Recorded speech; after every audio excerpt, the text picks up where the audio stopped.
पटना अस्पताल murder case में गिरफ्तार आरोपियों की कोर्ट में पेशी। अलीपुर कोर्ट ने 22 जुलाई तक ट्रांजिट रिमांड मंजूर की। चंदन मिश्रा हत्याकांड में अब 22 जुलाई को पटना में होगी पेशी। मेन शूटर समेत 4 आरोपी कोलकाता से हुए हैं गिरफ्तार। चंदन हत्याकांड मामले में एक और सीसीटीवी फुटेज आया सामने। सीसीटीवी में छठा शूटर दिखा। अस्पताल के पास 4 अन्य शूटर्स के साथ इशारों में बात करता दिखा। पटना गोलीकांड को लेकर कोलकाता से एक महिला समेत 5 और लोग हिरासत में लिए गए। दक्षिण कोलकाता के आनंदपुर थाना क्षेत्र से किया गया डिटेन। चंदन मिश्रा हत्याकांड में निशु का बड़ा खुलासा। सोमवार को पटना में सरेंडर करने वाला था तौसीफ। बेउस जेल में शेरू और तौसीफ की हुई थी दोस्ती। आरोपी निशु की सफाई, बोले मेरे घर पर हत्याकांड को लेकर नहीं हुई थी प्लानिंग। बिहार के सीतामढ़ी में एक और कारोबारी पर अटैक। बदमाशों ने चावल कारोबारी को मारी गोली। कारोबारी को गंभीर हालत में अस्पताल में कराया गया भर्ती। दुकान से लौटते वक्त बदमाशों ने व्यापारी को मारी गोली। 23 से 24 जुलाई तक ब्रिटेन दौरे पर रहेंगे पीएम मोदी। मालदीव की भी यात्रा पर जाएंगे पीएम। व्यापार समझौते पर होगा फोकस। संसद के मानसून सत्र को लेकर सर्वदलीय बैठक। जेपी नड्डा की अध्यक्षता में करीब 1.5 घंटे चली मीटिंग। कल से शुरू हो रहा है संसद का मानसून सत्र। सर्वदलीय बैठक के बाद केंद्रीय मंत्री किरेन रिजिजू बोले, बैठक में सभी दलों ने अपनी बातें रखी। सदन को सुचारू रूप से चलाने की जिम्मेदारी सभी की।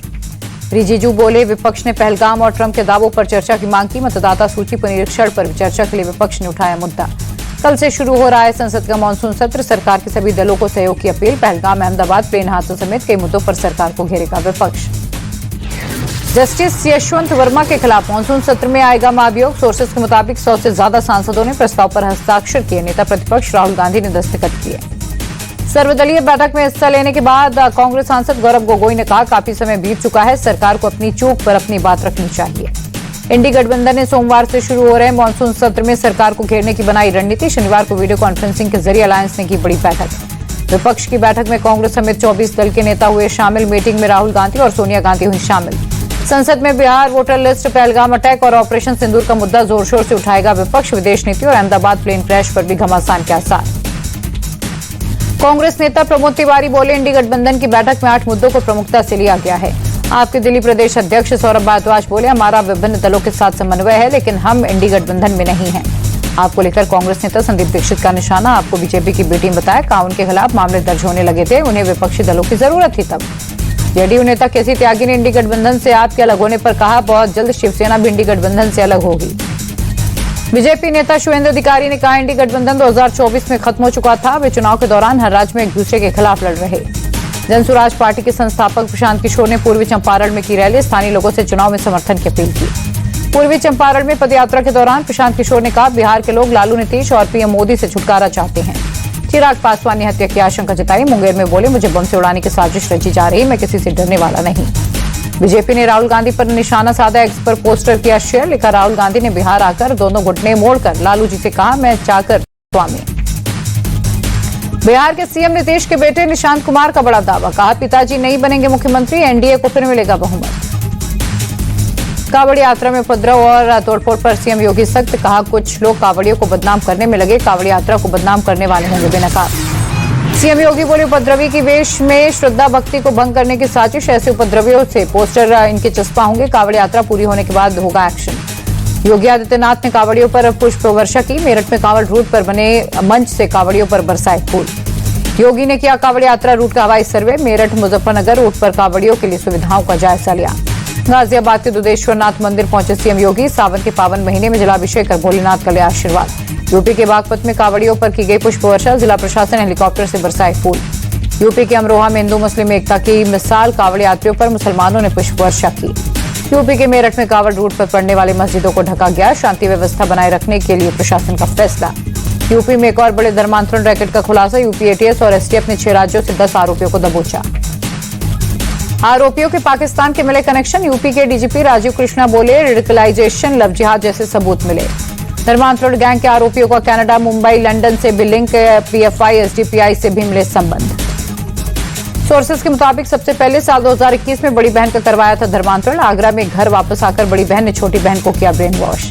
24 मार्च 2025 को दोनों बहनें घर से हुई थी लापता। पुलिस ने अपहरण का किया था मुकदमा दर्ज। जल्द ही गैंग से जुड़े बाकी आरोपियों को गिरफ्तार कर सकती है पुलिस।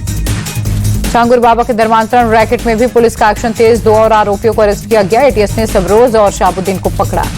चांगुर बाबा का स्विट्जरलैंड कनेक्शन आया सामने। स्विट्जरलैंड में नीतू के नाम पर बैंक अकाउंट का खुलासा। चांगुर बाबा मामले में अब तक 22 बैंक खातों में 60 करोड़ की मनी लॉन्ड्रिंग के सबूत। 40 करोड़ की 10 संपत्तियों को दस्तावेज भी मिले। मेरठ में एक लापता लड़की के परिवार ने जबरन धर्मांतरण करवाने का आरोप लगाया। धर्मांतरण करने के आरोपी बदर सिद्दीकी को छांगुर बाबा का राइट हैंड बताया। छांगुर बाबा मामले में एक और गिरफ्तारी। यूपी एटीएस ने राजेश कुमार उपाध्याय नाम के एक शख्स को किया अरेस्ट। यूपी एटीएस की जांच में खुलासा, धर्मांतरण के आरोपी छांगुर बाबा ने पुणे में 16 करोड़ की प्रॉपर्टी खरीदी थी। मुनाफे में राजेश की पत्नी संगीता का बेस्ता था। मुंबई में कम्युनिस्ट पार्टी ने लगाए पोस्टर, गैर मराठी लोगों को दी धमकी, लिखा महाराष्ट्र में रहना है तो मराठी सीखना होगा।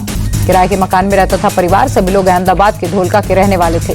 लखनऊ में यूपी एसटीएफ की बड़ी कार्रवाई। एटीएम बदलकर खातों से पैसे उड़ाने वाले गिरोह का खुलासा। एसटीएफ ने 5 लोगों को किया गिरफ्तार। आरोपियों के पास से 75 एटीएम कार्ड जब्त। मध्य प्रदेश, हरियाणा, दिल्ली समेत कई राज्यों में थे सक्रिय। देहरादून में मंदिर के पास हाथियों का तांडव। भीड़ को देख गुस्साए हाथी इधर उधर भागने लगा। बीच सड़क पर गाड़ी को पलटा, हड़कंप मचा। छत्तीसगढ़ की फर्नीचर मार्केट पर चला प्रशासन का बुलडोजर। 116 दुकानों को किया ध्वस्त। 15 एकड़ जमीन पर लोगों ने कर रखा था कब्जा। मेरठ में पुलिस ने नकली अधिकारी बनकर जनता को गुमराह करने वाले गिरोह का किया भांडाफोड़। 6 आरोपियों को किया गिरफ्तार। एक शख्स की सूचना पर पुलिस ने की कार्रवाई। 2 संदिग्ध वाहनों को जब्त किया। दिल्ली पुलिस की बड़ी कार्रवाई। फर्जी सीबीआई ऑफिसर बनकर ठगी करने वाले 3 आरोपी गिरफ्तार। लूटे गए 1.75 लाख रुपए और गहने। दिल्ली के स्वरूप नगर में निर्माणाधीन इमारत का लिंटर गिरा। आसपास मौजूद लोगों ने 3 मजदूरों को बचाया।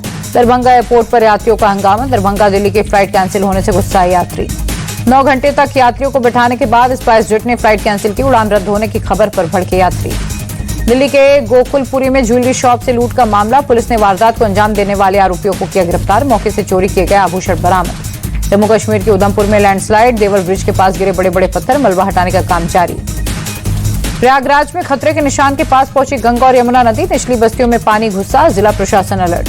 पटना में गंगा नदी का जलस्तर बढ़ा। गांधी और कृष्णा घाट हुए जलमग्न। निचले इलाकों में भी पानी भरा। रहवासियों की परेशानी बढ़ी। राजस्थान के जोधपुर में भारी बारिश के चलते बाढ़ जैसे हालात। घरों और सड़कों पर घुटनों तक पानी भरा।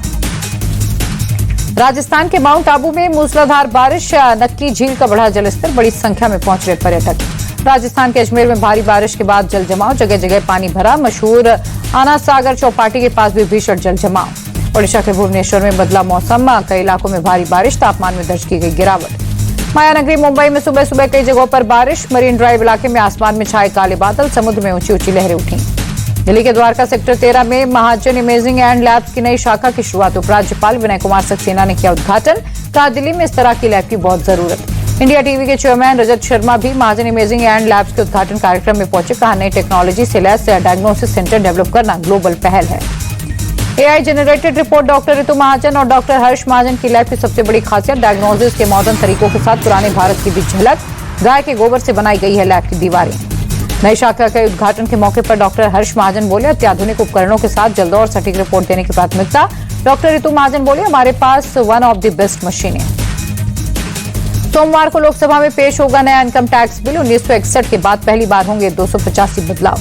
नए बिल में कम धारा और आसान भाषा का होगा इस्तेमाल। 31 सदस्यीय कमेटी ने बदलावों पर लगाई मुहर। बिल के जरिए अतिरिक्त बोझ को कम करने की तैयारी। एक्स्ट्रा टैक्स को हटाने पर सरकार का फोकस। भारत के यूपीआई की दुनिया भर में धमक। हर महीने 1800 करोड़ से ज्यादा की हो रही पेमेंट।